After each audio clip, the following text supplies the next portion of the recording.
Hello everyone, and welcome back. Mudkip, what did you do? What is with the exclamation point yelling?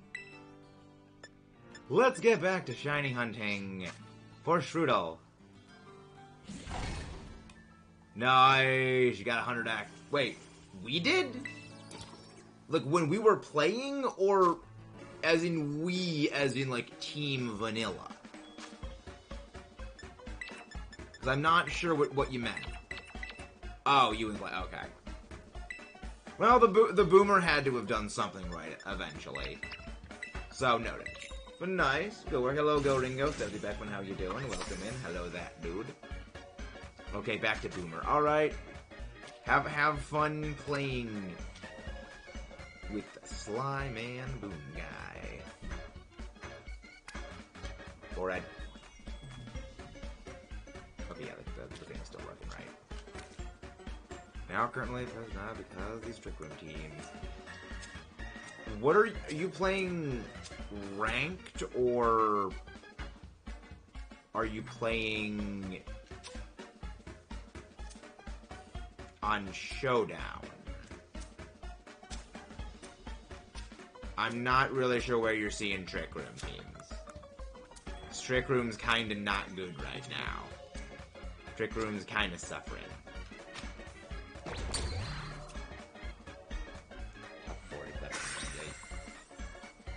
Yikes.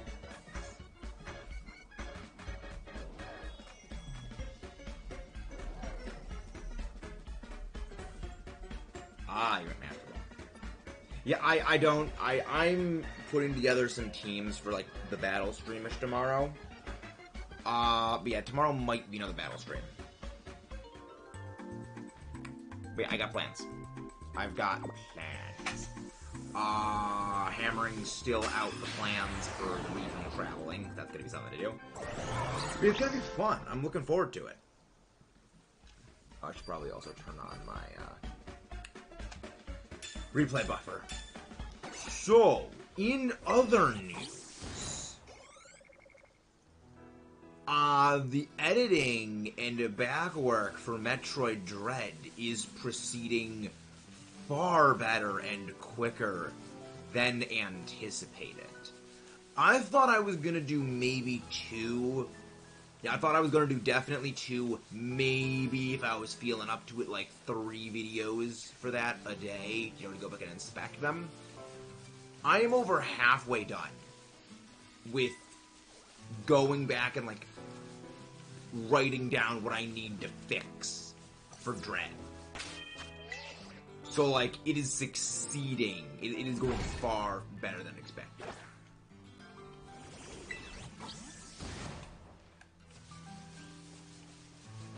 The point is lost entirely when you spam it all the time, Stephanie. It kind of loses any impact then. Hello, Omar. Ah, so you have joined the cult of Trick Room, that dude.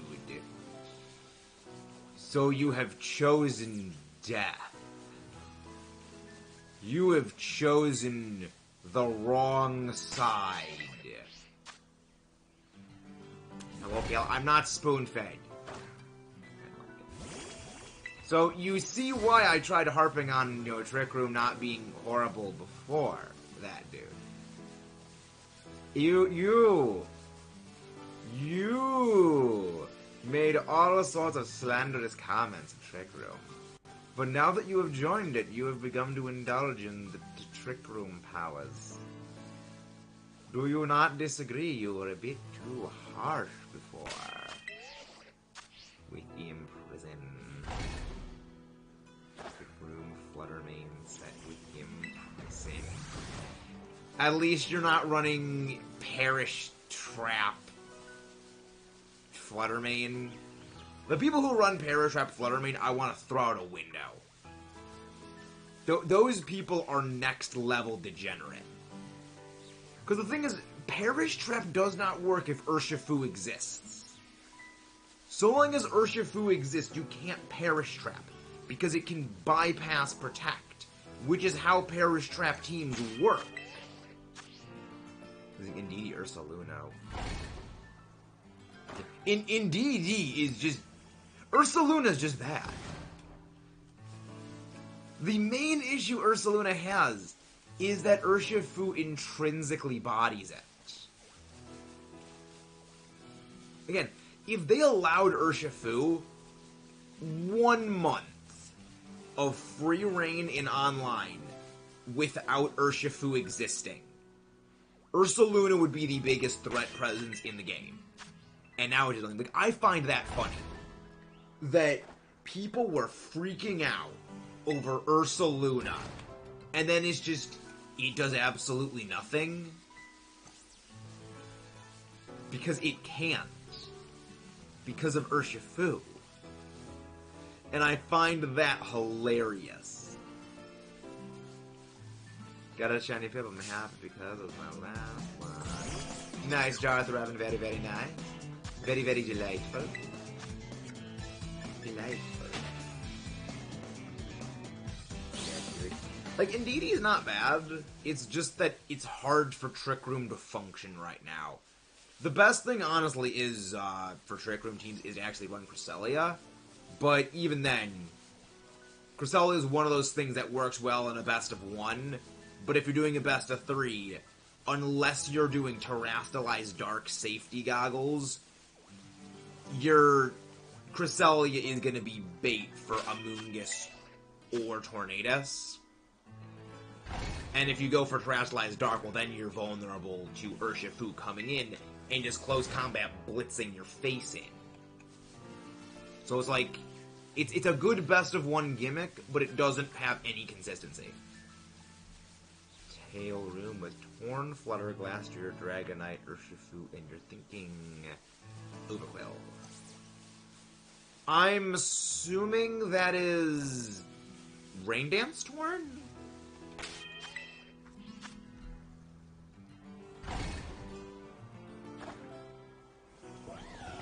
The mic sounds weird, wait.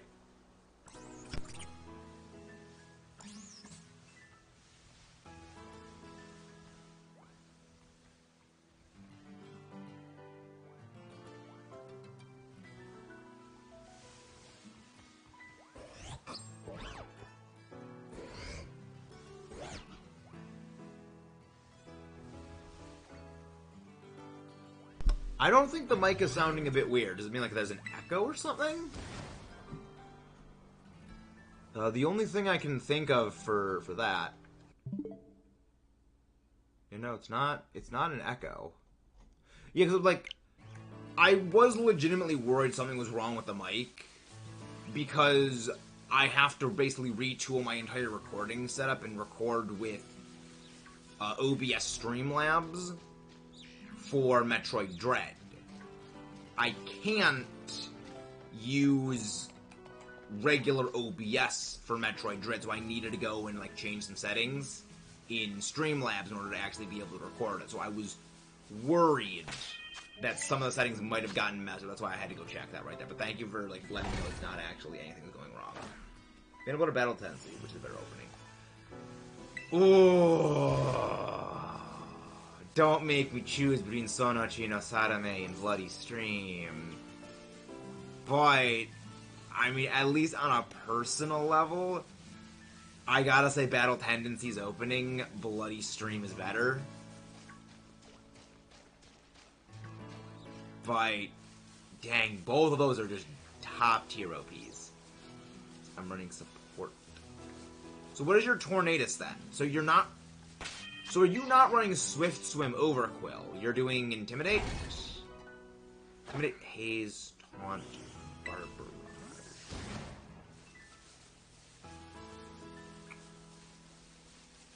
What's the Haze for? Because I don't think anything is using boosting moves. Unless you're using it for, like, anti-Icy Wind shenanigans? So, or like Calm Mind Cresselia? Ah, yes. Sui and Gudra. I forget that that thing exists. I can see that. I can respect that. I'm probably... Honestly, I've been thinking of adding Like, I love my Baxcalibur. Love Baxcalibur. But I'm thinking of actually swapping Baxcal out for Shen Pao. And one of my brainwaves for Shen Pao was Haze Shen Pao. But it's theory right now. Sure, I could have a look at the paste. But yeah, I'm working on my team. If I'm going to regionals in like 2 months, I need to get a Crackerjack team. I need to get that team up and running, rocked out, and ready to go, and have everything be stuff and things. But right now, I'm still running the team that I was running like last week, which is Baxcalibur, Amoonguss, Tornadus, Iron Bundle, Flutterman, and Urshifu. I'm really liking that team. There are some issues with it, namely Extreme Speed Dragonite, but I'm liking it. You know, it's working okay. Again, stuff is going to be swapped out eventually, and I'm honestly surprised seeing that most Dragonite, despite being banned at Extreme Speed users, are actually going multi-scale. They're not going Inner Focus. I guess it's because right now, Intimidate is not good, because Urshifu is like the big physical attacker, it auto-crits. Intimidate is completely useless against it. So it's kind of capitalizing on, well, no one's really running Intimidate. And if you're running Intimidate, you're running, like, Arcanine. And if you have Urshifu there, well, that punishes Arcanine. Suggestion. See, I thought about running a Fake Out mod. But a lot of other teams are also not running Fake Out. You really don't have the room for Fake Out unless you're running Iron Hands. And my team composition doesn't really mesh with Iron Hands. Because the main issue with Iron Hands is that you're running if you're not running Iron Hands, you're running Urshifu. And if you're running Iron Hands, if you're not running Urshifu, you're probably running Iron Hands. You're not really running both of them simultaneously, because that is a huge, blastable hole Fluttermane can pull on your team. The emotion is... Yeah, my Torn is running Mental Herb. Mine is... I've been seeing a number of them go Clear Amulet. I've been seeing a number also going Clear Amulet. But yeah, I've been running that. But the other thing is that you can just, like, sleep the Tornadus. Amoonguss can just go and just sleep it. But yeah, I've got a few ideas, and I'm still working through all the kinks in the plan. No team is perfect, which is something that I've learned over many years of competitive battling. You can only practice, get your matchups down, and rely on your own decisiveness in matchups. There's no such thing as a perfect team. Which I'm okay with. It's like, that would be overpowered. You know, not like Zerndon, which literally has no counters, other than another Primal Groudon. Not a problem at all. That wasn't problematic at all. If you can't tell, I still get nightmare flashbacks of Zerndon. It's just, it's still trauma.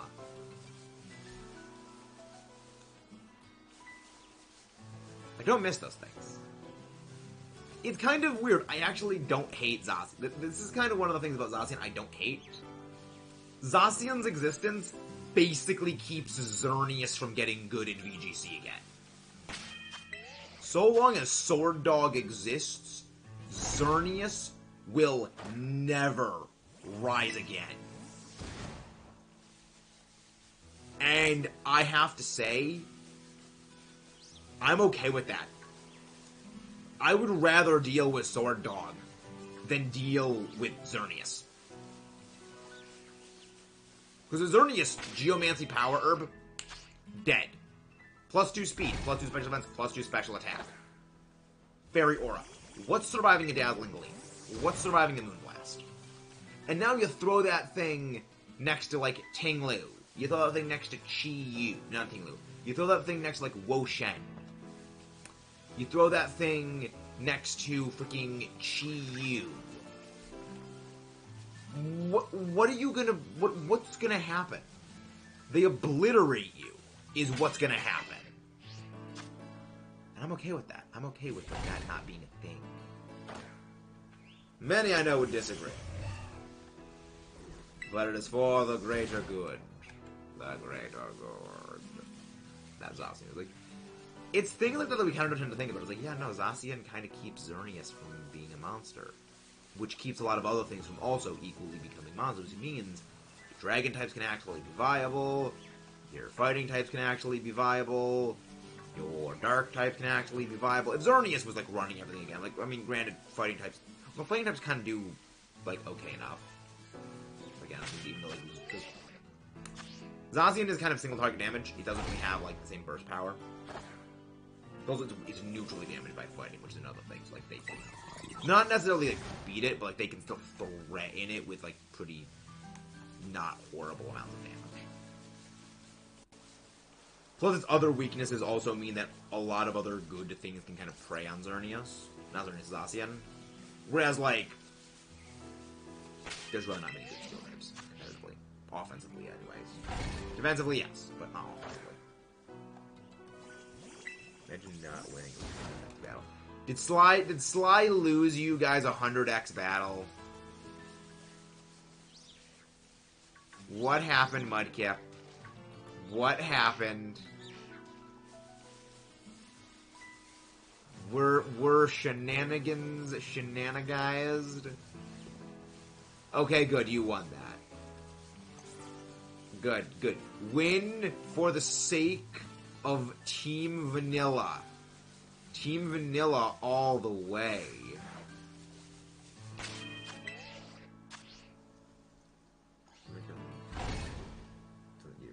Oh. I haven't encountered a 100x battle yet, Mudkip. I can't win a 100x battle if I haven't had one. So it's like, that's not a skill issue. That's just, I haven't gotten luck. Not getting shiny is the skill issue. Sly is a boomer. Sly is boom guy. Sly man, boom guy. How you doing, Kayla? How you doing? How is Kayla doing? So we... 15 minutes, well, we're over 50. We're halfway done with our sandwich. And still no shiny. And still not a single shiny Shrootle in sight.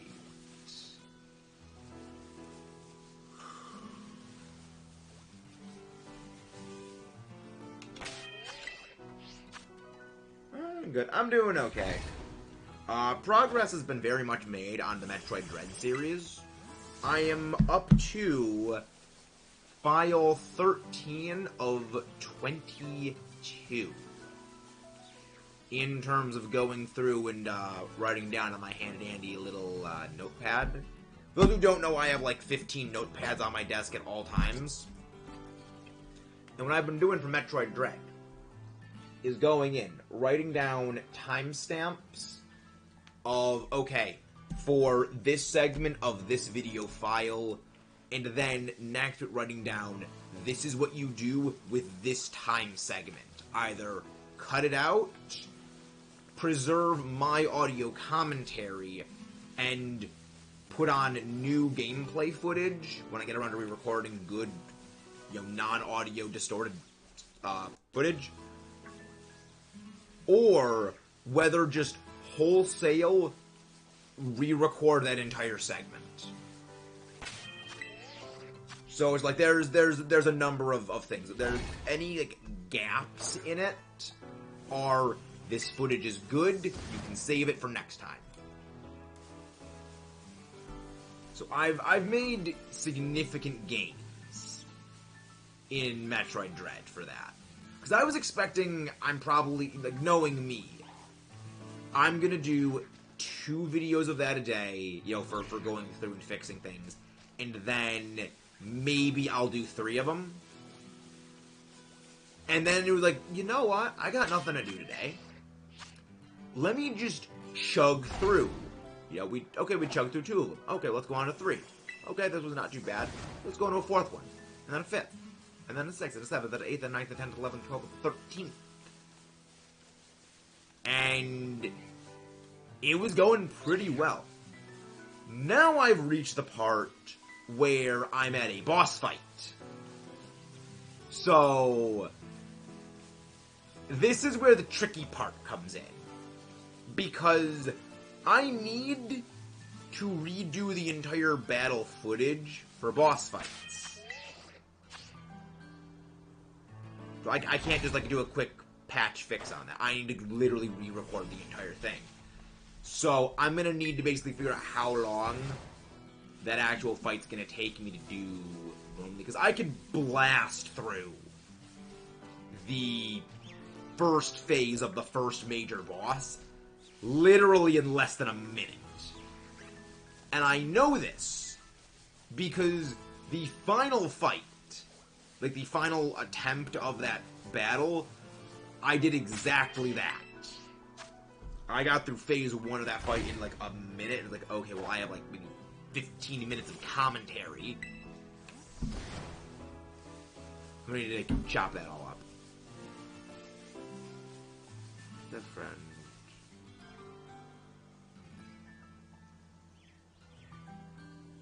What?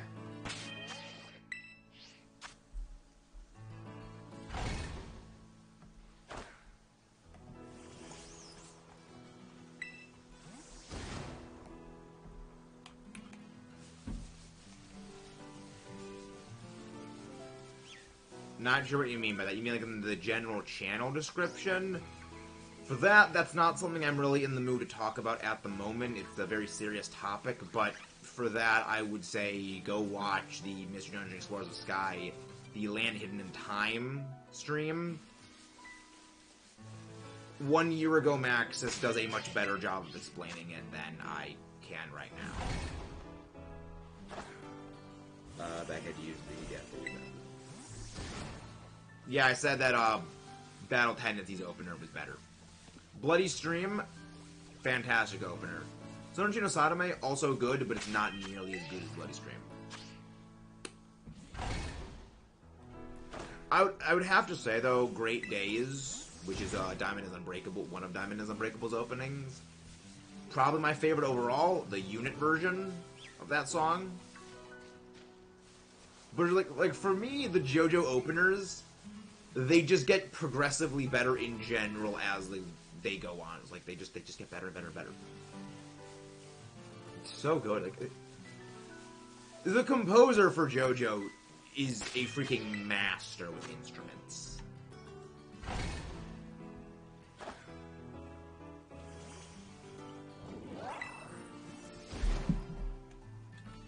Like I don't know how they did, like those themes are just top notch.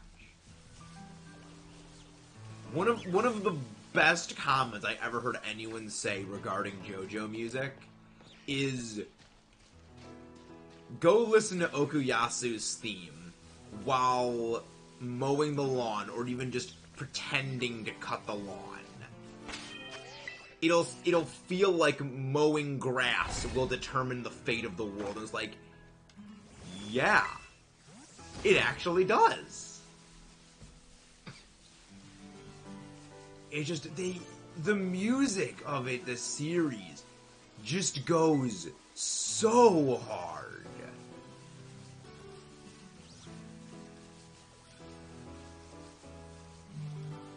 And it's just like, how can one mortal man create this much greatness?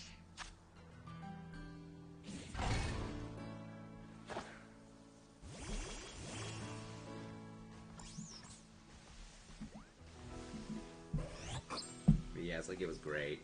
Like that music is just top notch.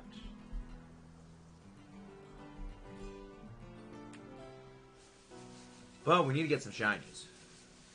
We need to get some shinies. The funny thing is, it's not even like I want shinies for primarily the living shiny decks at this point. It's actually the main reason is for shiny reaction shorts. Because, like, the shiny reactions, like, we're kind of burning them. Granted, I am doing 2 of them a day. But that's also in large part because they kind of do very well. But, like, I kind of don't want to run out of shorts. Because if I start, like, using shorts, like, multiple times, like, they just don't go anywhere. Because the algorithm, like, okay, this is a re-upload. Don't do re-uploads. So that's kind of why I need to get more, now I need to get new shinies. Shinies help keep the channel growing.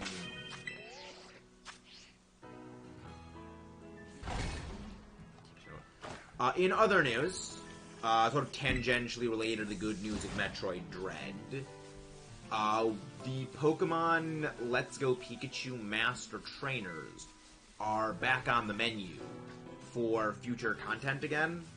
So, sort of the reason I held off on doing the Master Trainer battles was, in the event something comes up, like, I kind of actually held off on the Master Trainers basically for exactly this reason. If something comes up and we can't record a series for whatever reason, I have the Master Trainers as, like, a reserve emergency series I can just go to. And, like, basically just emergency fix for some time.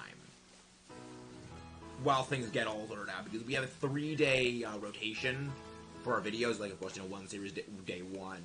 The next day is the second series, and the third day is the third series, and then it loops back to the first series. And so by doing that, it gives me 3 days to figure things out, and I can chug through like that. Like, for those who don't know, when I recorded Kirby's Return to Dreamland Deluxe, that was 3 sessions it took for me to beat the main story. When I get playing a game, I will jam through that game in a matter of hours. I will do, like, 10-hour record sessions for games in a single day. And then I will go stream. Yeah. Intense. And that is a massive double-edged sword. Because on the one hand, I can chug through recording a series and just boom, I have a lot of footage, I can ship that off to the editing software and just start cranking out edited videos like nothing. But the other side of that coin is if there's a problem with any of the recordings, like, say, there's a graphical mistake, like the time that I did Fossil Fighters and, like, part of the screen was cut off. Didn't notice that. Or, like with Metroid Dread, where there's all the audio issues for 10 hours of content. I need to go back and I need to redo it. Again, it's a double. Again, there's times where it benefits me. It benefits me almost as... It benefits more than it hinders.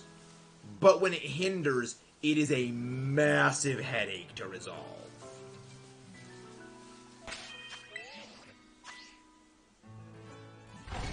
So it's one of those things where, yeah.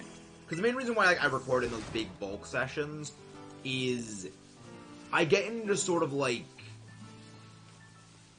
I guess the best way to describe it is like a trance, where I am just 100% brain is on the game, and I'm just like playing better. I'm playing at my best. I'm solving puzzles more effectively. I'm playing more effectively. And then, like, if I get up for, like, say, 20 minutes, go do something else, when I come back, my play is immediately vastly more sloppy. So it's like, that's one of the reasons why it would seem counterintuitive to fight a boss, like, at the end of the game, when I am at the end of a, like, 6-hour recording session, than it is to, well, take a break, maybe go the next day after, decompress, wake up, you know, my playing is garbage the next day because I'm not in that same mindset. I'm not in the focus brain. It's a fascinating thing. It is an observable trend with me in games that, like, I play worse against bosses if I, like, even if I warm up like 20 minutes, like, it's not enough warm up. I need like hours of warm up to get into the zone. I went to the gamer zone. Not the danger zone, but the game zone. Hello there, Go Looper. How are you doing? Hope you are doing delightful today. Hope you're doing delightful.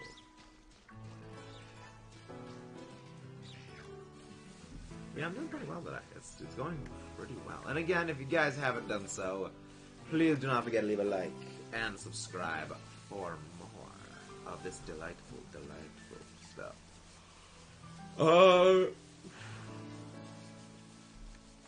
Got some long-form video ideas sort of cooking in my brain as well. There's a lot of big plans for stuff and things going forward. There's big plans. Got a video on, possibly on Mystery Dungeon for the Sky that we make, and Exegala Darkness and Coliseum as well. Got some ideas for those, to go on my brain. And Legends, another video like that as well coming out. There's a lot of ideas sort of rolling around the old brain case. Problem with them is those take a long time to record.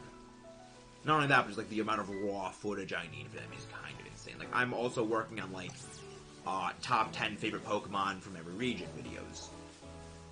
The raw footage for each of those is kind of insane. With how much footage you need to make something like that. Because this is the thing that you don't really think about when it comes to people making videos. How much space on their computer a single video can eat up. Because it's the raw voice files, you know, me talking to the camera or just like me talking to the microphone.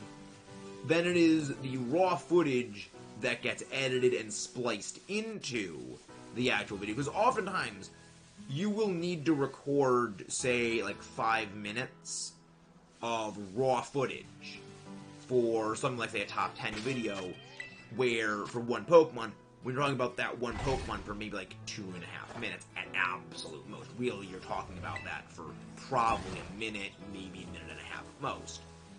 But you need that much raw footage just for some variance. So it's not just like a static menu. You need some, you know, battle footage and some things like that.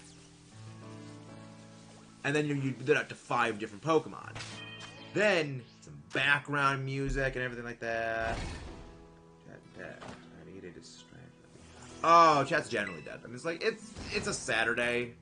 People are probably, you know, playing some other stuff. They're probably not really around here. Saturdays are generally our slow day, which you would think is not the case, because, like, it's Saturday, it's the weekend. But then I was like, well, Saturday's also a problem when people are out doing stuff with their friends, because it's the weekend. If they have a job, it's their one day off. They probably want to go hang with some friends.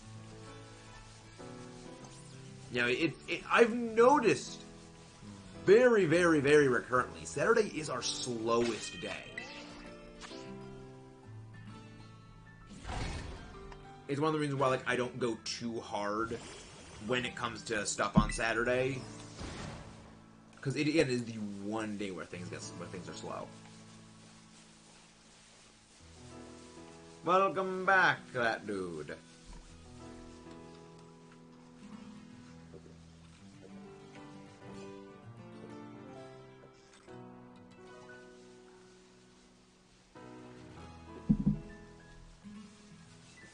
Always enjoy the walks with doggos. Even though my doggo is annoying at times, we still love Luna. And we love taking her for walks. Because she's so happy. The Fluffo is very happy when she goes for a walk. She's very, very, very happy when she goes for a walk.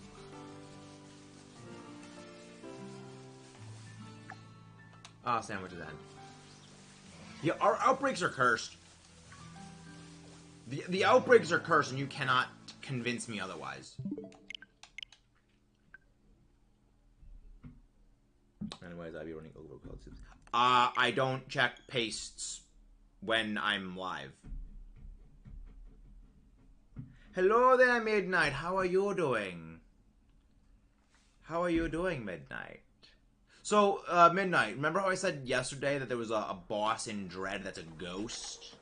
So here's one good thing about having to go replay Metroid Dread again. You notice in the background that boss is following you throughout the entire first part of the game. And it is terrifying. It is horrifying. But good, tired, and good.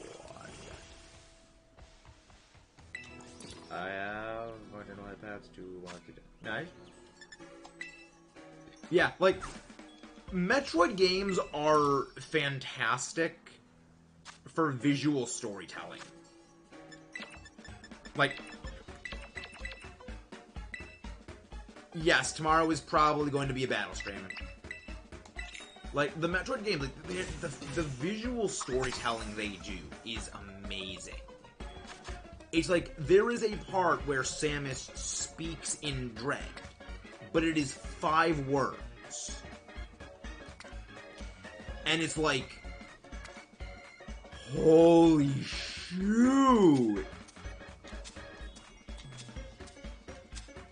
And it's just like, so much of it is just told through just visual things, like, just the look of things. Like, I love that. It's the same reason why I really like Kirby. That Kirby is visual storytelling as well. Hi, Kayla. Oh, never mind. It might be fixed. Due to buffering. Likely a local permit. Delightful. Delightful. Delight. And again, guys, if you haven't done so, please don't forget to leave a like. If you haven't done so already. I don't do union circles when shiny hunting for a few reasons. One, it really slows the game down. The other part of it is that I reset after every time we don't get a shiny, and it would be very annoying to, like, you have to spend, 5 minutes reconnecting, then immediately when I end off the sandwich, when I end off the thing because of the sandwich, not getting a shinies, it would just boot everyone out of the Union Circle. We've done Union Circle stuff in the past. It has not ended well.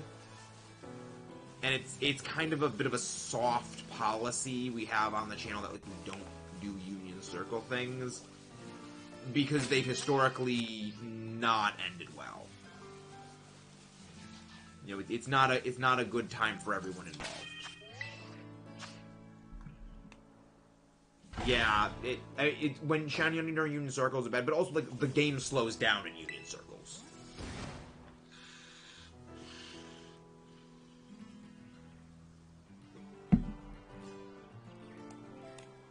But again, setting up the Union Circle like that, it takes some time, and when we try to kind of do these things a bit quick. It's definitely something I have considered doing, but it's one of those things that it's a bit more coordination than I think most involvement than, like, more people probably want to do, which is why we don't really do it. Yeah, I know a lot of people, they do those things, but maybe I'll do them when I get low on Urban Mystica, but it's one of those things that's like, I don't really think people would want to do that, because it is a bit annoying, with all of the resetting and everything. But I do understand why people do it. Granted, most of the people that I know do those things are people that have 2 Switches, and they do it to their own Switch in local that. I have a lot of Urban Mystica. I've got like 28 of bitter, like 30-something of sour, and then I think spicy, I've got like 16. And passively throughout the day, I just do I do Terror Raid just passively throughout the day. Oh, midnight. You should have seen me in the grand days of Andreas, when I had over 140 salty herba mystica. You should have seen those days. You should have seen the glory days of the herba mystica stockpile.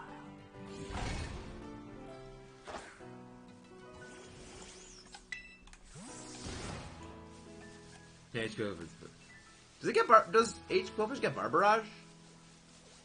I feel like Overquill has better speed, though.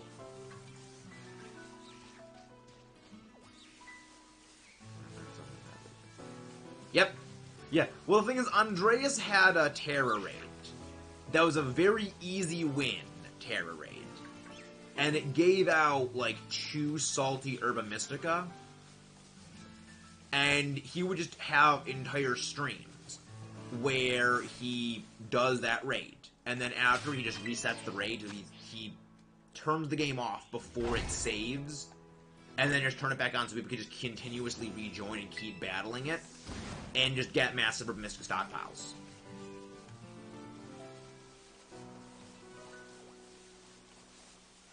And it was a great thing. Loved it. Yeah. Yeah, I had a vastly higher quantity. Like, keep in mind, the amount of Urban Mystica I have right now largely is from the raids I did with Andreas. Like, in 2 days, I basically grinded up this many Urban Mystica, and I've been passively just chipping away into them. That's the reason why every time we don't get a shiny off a sandwich, I just shut the game off and turn it back on. Well, when the Terror Raids are very easy, because they're things that are like... It was something like normal or steel or rock Blissey that would get completely face melted by Iron Hands.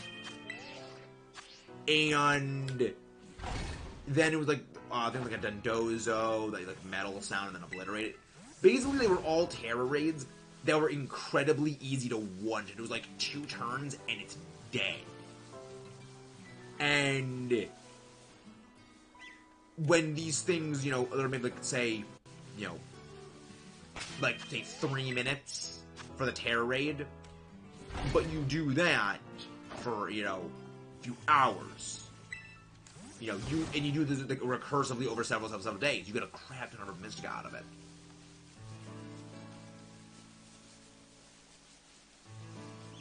Yeah, Blissey is very easy. The Blissey ones are a joke, especially again. That's the reason why, because Andreas would specifically find high yield Herba Mystica raids, and then he would just host those, you know, several days. He just like basically date. He basically like can keep the date on his Switch on that same day, so that way he would just keep having the thing for like weeks. Yeah, Blissey 6 stars. Chef's kiss. So easy. They're so easy.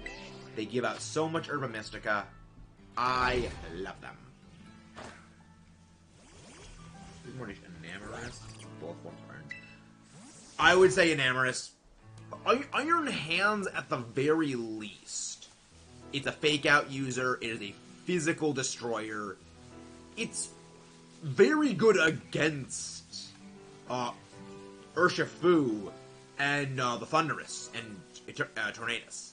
For that reason, that even though it doesn't have great special defense, a lot of the time you're slapping an Assault Vest on it, and there's really nothing Thunderous can do against it. And if you're building for special defense, well then you can actually take hits from Tornadus very, very well.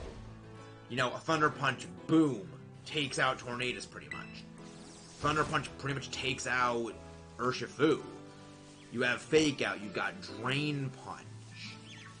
You know, it's... I would say... I wouldn't quite say Iron Hands is niche. I would say Iron Hands is uncommon meta. I think it's meta uncommon, but it's far from niche. there's a number of 6-stars I just don't even bother doing. Like, if it's a Gardevoir, if it's a Hatterene, if it's a Vaporeon, I just don't do them. Because they love to spam Calm Mind. Like, anything that gets Bulk Up or Calm Mind, I do not do. They are almost impossible unless you are repeatedly using Haze against them, or Clear Smog. And I do not have any desire to do that. I don't think... Is Gengar boosted? Is it boosted? Huh. Maybe it isn't. Maybe it is.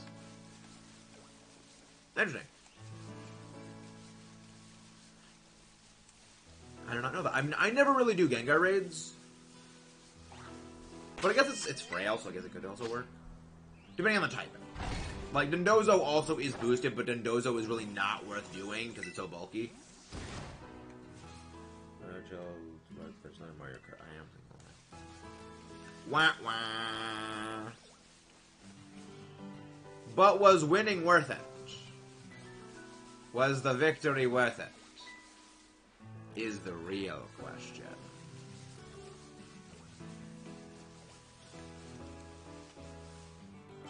See, I don't play Mario Kart because it's known as the game that destroys friendship.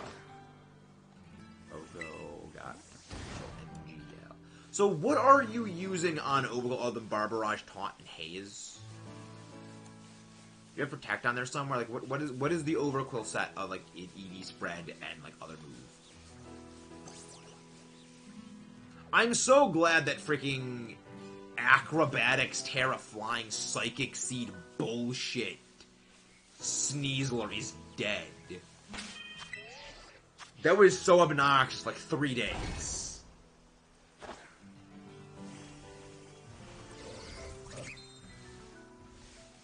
Exactly, winning is always worth it.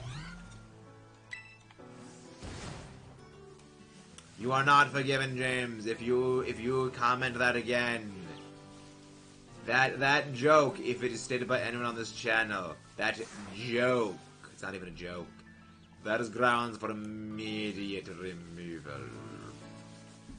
Unless it's against Sly, it's funny if we do it again. It's funny if we say it against Sly. That's just funny.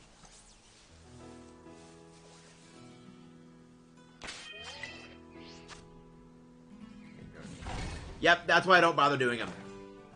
That is why Gengar I don't think is worth doing.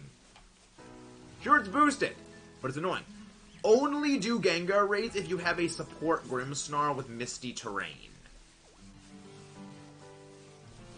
Because Misty Terrain prevents all Pokemon from getting status inflicted.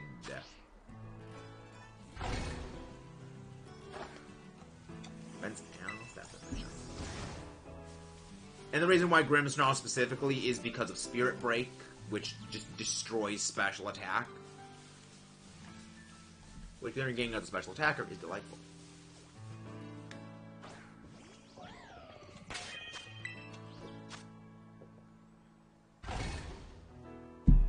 Everyone hates the copy pasta. Everybody hates it. And anyone who says they do like it, they are lying. And they deserve to be snapped by Thanos. In the next existence.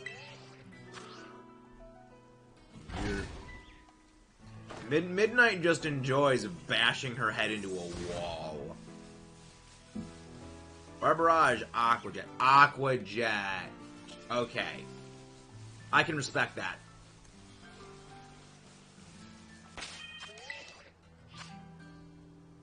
Barbarage, Black Sludge, HP. Adamant. So, why do you have Adamant Nature despite higher defensive investment?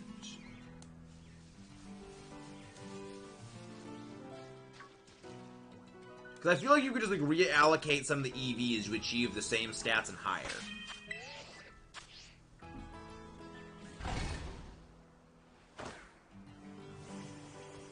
So I did something a bit similar with my Kartana. Back in like Sword and Shield. and he's like, oh yeah, I could just make a better stat spread for it by having like the same exact stat values with Assault Vest, and still have leftover EVs for other things. Alright. What is the spread that you would... Well, the thing is, I can't calculate it right now. I feel like if you would invest the nature in the stat that is highest. That way you can reallocate the EVs elsewhere, which means you have overall higher stat values. No! Katana is especially very frail. Physically, it's actually, like, able to take a hit decently well. Especially, no, it's not. It's not bulky. Yeah. For those who don't know, Kartana's physical defense is the exact same as the physical defense of Ferrothorn. It's kind of scary. Yep. Again, that's why I say Gengar raids are not worth it, Midnight. They're not worth it. Gengar's got a stupid move pool. Only attempt Gengar raids if you are battling with people who you know run support.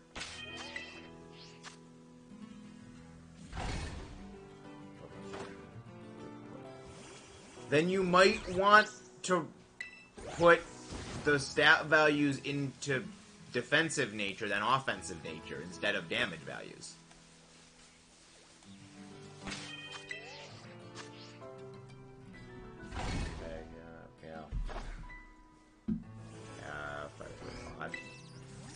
Psychic, yes. Gengar gets Psychic. Gengar has a very wide move pool. Gets, like, Ghost moves, Psychic moves, Electric moves, Grass moves, and Revolve. Ghost moves, the usual Poison moves. It gets, like... It's Gen 1 Pokemon Syndrome, and that it has a massive move pool because it's been around for so long.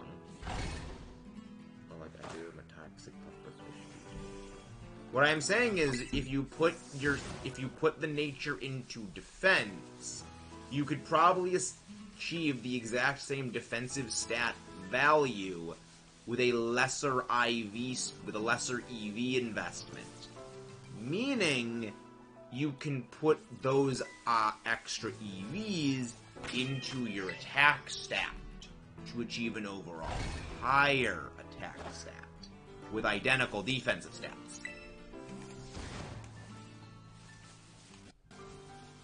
It could be possible, depending on the way the stat lines are. Ah, Blando. Well, the thing is, it depends on what the terror type of the thing is.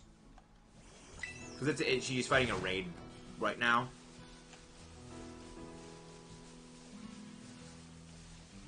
So it could potentially be raid 1. Yo, Blenderus. It's very refreshing seeing a Landorus not be great competitively, but also Landorus gets way too much hate. Landorus gets way too much flack. Like, after... There was one thing that kept Landorus going in Gen 8, and that was that it could Dynamax into Max Airstream. Without that, it has very little going for it anymore. If it isn't Terrasalizing into flying to use Terra Blast Fly. Yeah, like, Landorus had an impressive fall. It was one of the best for so long, but what made it good were the move tutor moves. Things like knockoff, which it doesn't get. It hasn't had knockoff since Gen 7. So it can't do its tech things. At this point, it's just a fast ground beat stick. Which, if you want a fast ground beat stick, Garchomp exists and has better evolve, and is, I believe, also faster. Also has rough skin. It doesn't have Intimidate, but it has rough skin.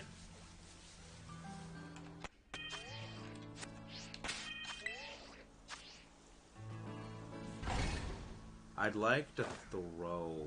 So, like, throw a whole building where the BB's into a defensive sets. No. You put the nature onto one of the defensive stats, and then you decrease the effort values on the defense stat to achieve the same thing. So basically, say right now, Overquill's defenses are like 180. Then you put the nature on it, and then the defense with the same effort value spread you have right now, you go 120 on like 50 something. Then it goes up to like 210. You decrease the effort values on that defense stat to get back to 180. Then you have the other effort values you now have spare, put those into attack, and see if overall the attack stat is now higher. That is what I was saying. It may work, it may not work.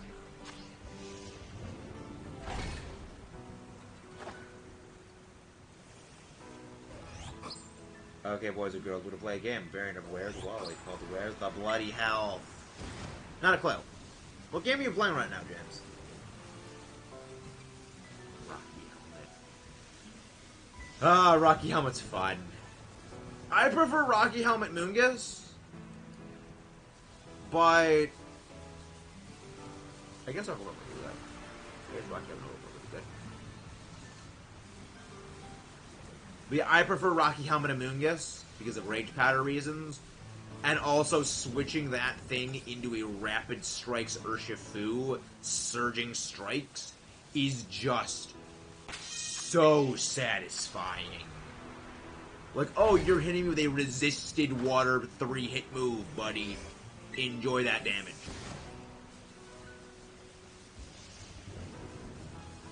A lot of people are not great with effort values. It takes many, many months of practice to get good with them.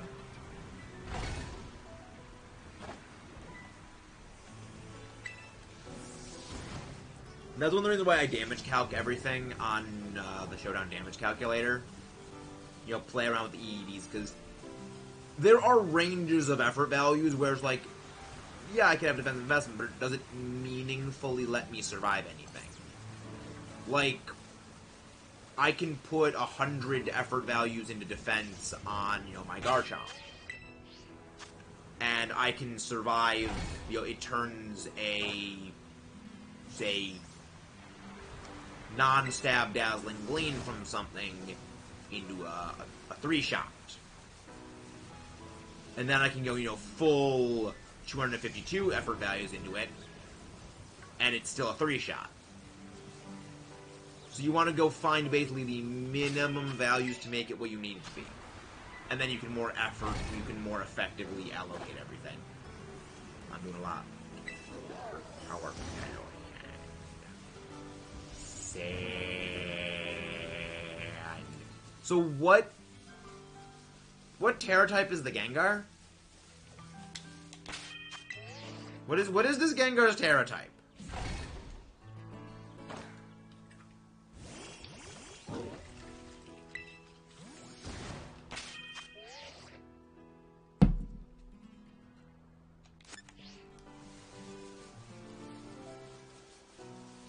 I would recommend using Ursaluna, because Ursaluna has Guts. Guts boosts your attack whenever you're statused. It also gets Belly Drum. It also gets Earthquake. Hi, Foxy. I'm not a forehead. Only Ash and Kayla can call me a forehead. You have Legends, though. You've got Legends Arachius. You can just import one from Legends Arachius.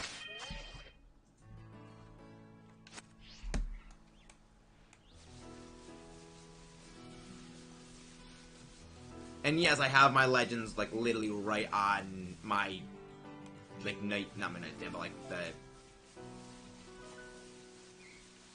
whatever the freak the thing with all my clothes drawers in it is called. Like, right next to me. I have been watching Gundam. Never watched Gundam. Don't think I just wanna do. What bed? Hello, Zadar. I do, and I have my shiny in there, but I haven't trained it, so I didn't do that. Dresser, right. I mean, if you need midnight, immediately after a stream, I can just dump a crap ton of proteins and stuff into it. I can completely battle prepare it for battles if you need. I'm not a forehead, Price. I am not a forehead.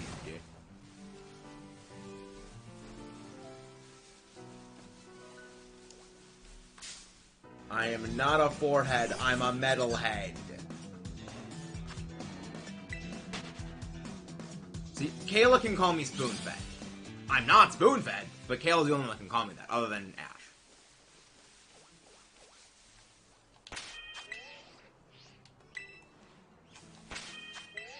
Only that, only...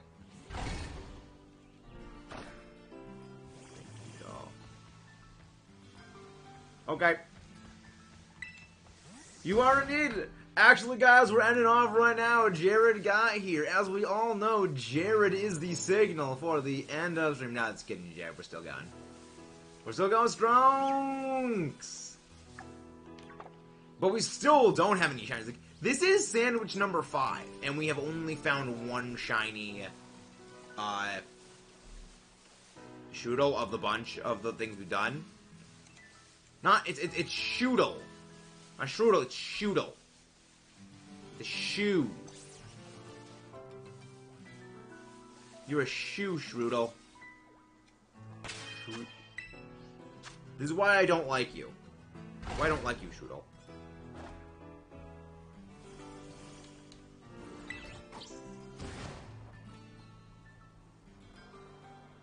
Okay, midnight, bye-bye.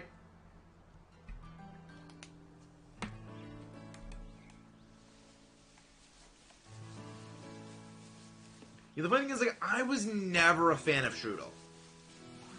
Like, Grafai or Grafei, or however the freak you pronounce that thing's name, like, the giant, long middle finger that it just sucks on constantly unsettled the crap out of me.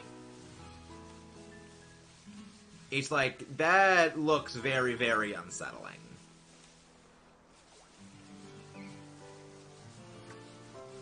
Okay, bye-bye. And again, guys, if you haven't done so already, please don't forget to leave a like and subscribe for more. Now, Sparkle, you stupid shrill. Honestly, I think Hypno's design makes me less physically uncomfortable than Grafai. Like, Hypno's design is just lame, but what makes Hypno, like, creepy and unsettling really is the Pokedex entry and kind of the mythology that people have built up about Hypno being creepy. Grafai just kind of makes me physically uncomfortable to look at. Like, if you take the context of, like, the public perception of Hypno out of the equation, Hypno is a much less creepy Pokemon. It looks weird, but it's not quite, like, physically unsettling to look at.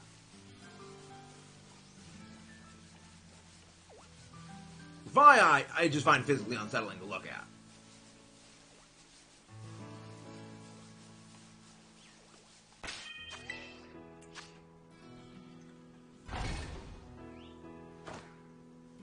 Going to be opposite of heaven for naming my Hypno Jared. I have no idea why that would work. Why Jared would make sense. Honestly, no shiny, so keeping my rule. Well played, Foxy. Well played. Well played.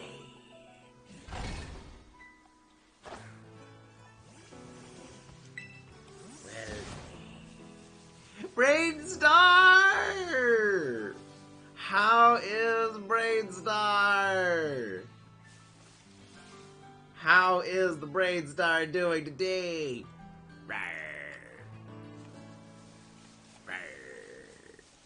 How you doing, buddy? Wait, that has to be the greatest threat I have ever heard. I am gonna find your dog and make them love me more. That is a top tier threat right there. That's a promise. Because yes, Jared's name is also Jared. If you can't tell by the name. That guy, J-Rad.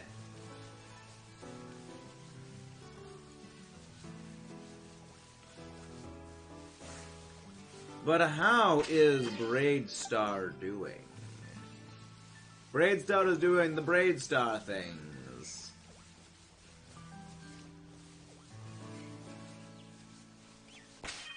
The Braidstar of things.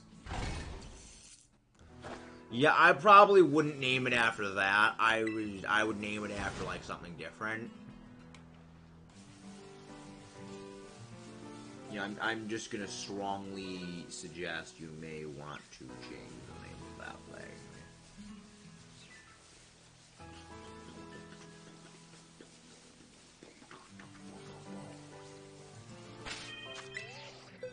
I don't know why our shiny luck lately has been so terrible. We've been having terrible shiny luck lately.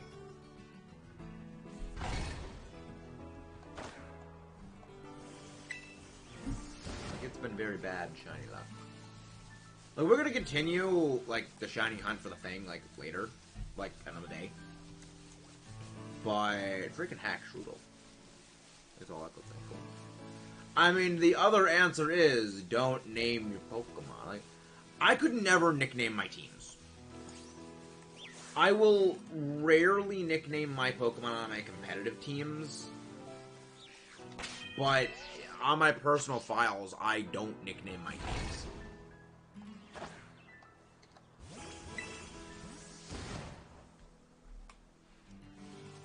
It's like, it's a weird or a mental tick. I don't know what it is.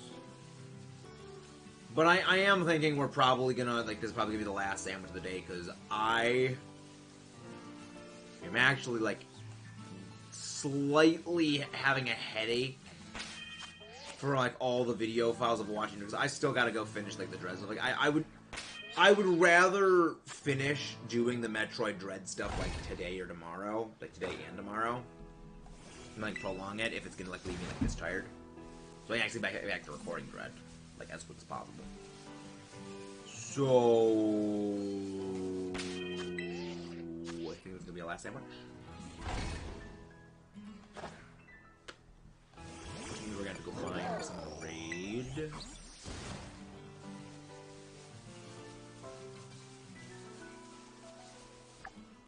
Yep, right when I say that. At least... No! I don't think I did. Maybe I did. That's under odds, Foxy. That's under odds still. You're not even halfway to odds. So don't you even be complaining about stuff and things. You got it? Don't you even be doing the complaining.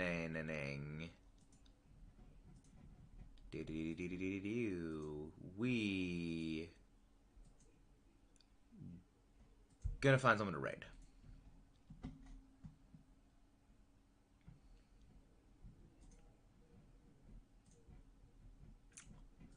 Who is doing some Pokemon?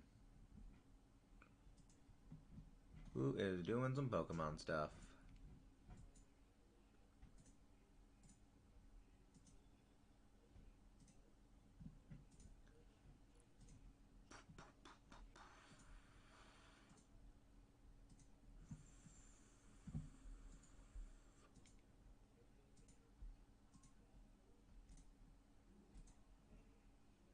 Wow, there's...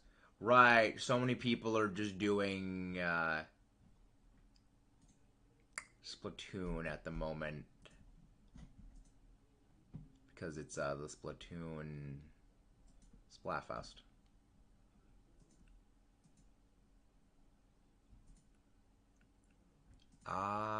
Let's go raid.